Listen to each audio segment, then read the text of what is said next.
maybe a little grandiose and formal for my story. It's more like a family tussle. But when I started dating my now wife, I know you're not supposed to bring props, but she's there. And when we first started dating, does everybody have a cousin-in-law who has had a mullet for so long that like this move is habitual, you know? And on his still active MySpace profile, where it says favorite book, he has written "Who the fuck reads?" So that her cousin, that guy, was getting married soon into our relationship. Our relationship was not very old, and I was like, yeah, well, all right, I'm going to the wedding with you. I'll be your date. And she's like, no, you don't have to come to this. You won't have a good time. And I was like, well, I don't have a good time at any wedding. You know, like, but it's, you know, I felt it was my duty to go and accompany her. I'm not going to send her out by herself. And I was the boyfriend, and that's what you do. And she's like, no, really. And I should have known when her sister didn't go and said, I'll catch the next one. But so we went to. They say upstate, but I feel like upstate would suggest north, which it is not. It's like you just get on a highway and you go like further away from people who vote like you. You know, like I think towards the middle, more the middle of the state. So they say upstate, and it was held in a trailer park community center. And I tell you that not because I'm not a classy guy and I'm not above being in a community center in a trailer park. But the reason I bring that up is because it's a very small tube with no ventilation. And for whatever reason, the ceremony was like at 10 a.m.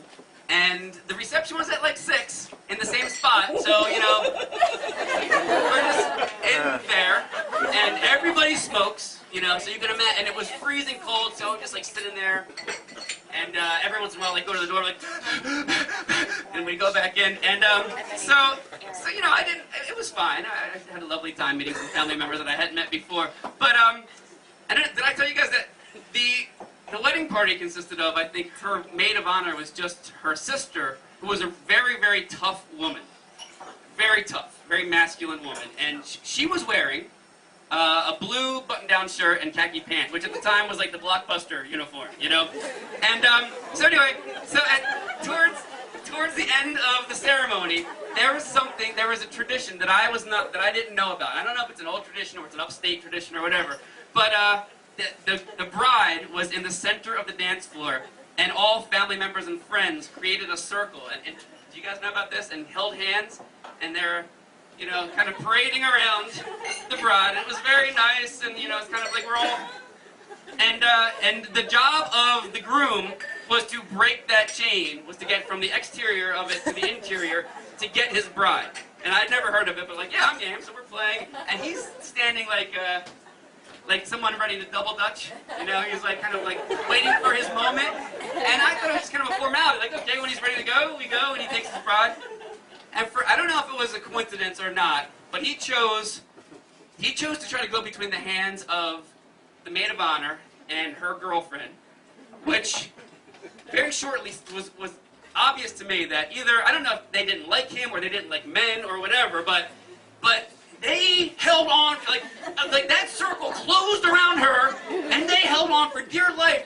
And you know, like leading up to there, to me, like holding hands was always like a sign of affection, or it was like really lovely or sweet. But they were like using their hands like a tandem punch.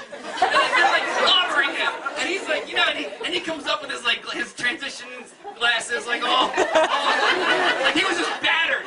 He went into the circle and got spit back out of it, and then he kept getting up and kept choosing that spot. Like maybe, I don't know if it was bravado or they're like, they're not going to keep me from my bride.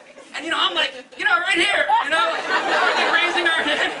And so anyway, that was a very magical moment, and what was otherwise, for me, a very memorable moment, which was otherwise a kind of, it was a very long day.